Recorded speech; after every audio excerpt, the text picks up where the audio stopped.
The list had been on the refrigerator door for 11 days, held by a magnet shaped like a strawberry, and I had read it so many times I could have closed my eyes and recited it.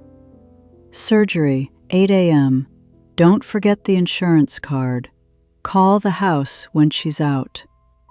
It was my granddaughter's name at the top, Marin, 6 years old, the small hole in her heart that the doctors said was no longer small enough to leave alone.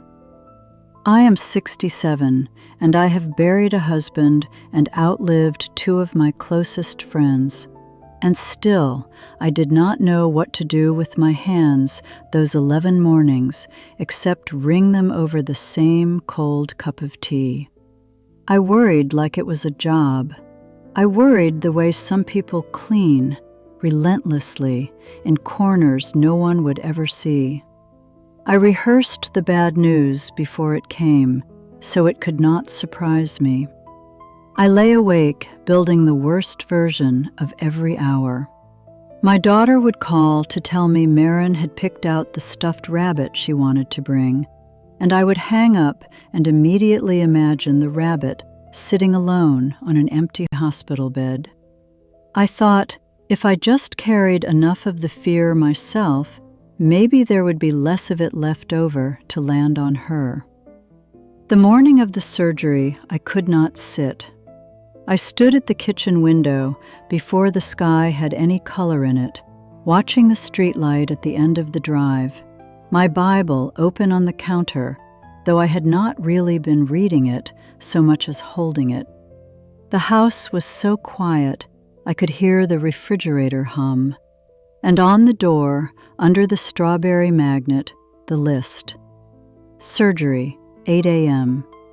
I looked at it, and then I looked at the verse my eyes had stopped on without my deciding to, the one my own mother had underlined in this very Bible with a pencil 60 years ago.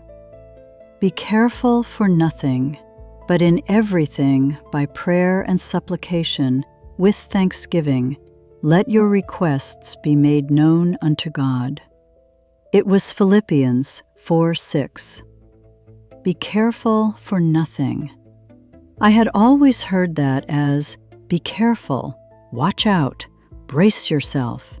But that is not what the old word meant. It meant, be anxious for nothing, be full of care for nothing. And I sat down right there on the kitchen chair because I realized I had been doing the exact opposite for 11 days. I had made my care into a kind of prayer, but a prayer with no God in it, just my own voice going in circles, asking nothing, only fearing. The verse was not telling me to stop loving her. It was telling me where to put the love that was tearing me apart.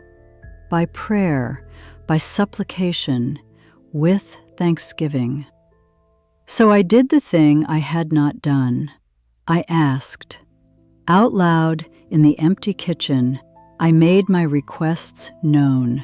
The surgeon's hands, the small heart, my daughter's courage in the waiting room, the rabbit on the bed. And then, the part I had skipped for 11 days, I gave thanks. For 6 years of her. For the doctors who knew how to do this. For a mother 60 years gone who underlined a verse so it would be waiting for me on a morning she would never see. The fear did not vanish, but it stopped being the only thing in the room. It had to make space now for gratitude, and the two of them could not both run the whole house. The call came a little after 11. My daughter was crying, but they were the other kind of tears. The hole was closed. Marin was already asking for juice and her rabbit. I stood holding the phone against my ear long after she hung up, looking at that list on the refrigerator door, and I did not take it down. I left it there, the strawberry magnet and all, because I wanted to keep being reminded. I am an old woman, and I have spent too much of my life carrying things I was never meant to carry alone, mistaking worry for love and circling for prayer. What I learned at that kitchen window is that anxiety is care that has forgotten where to go. And there is a place for it to go. There always was. You have only to stop holding it long enough to hand it over. By prayer, by supplication, with thanksgiving, to the one who was awake at the window the whole time, waiting to be asked.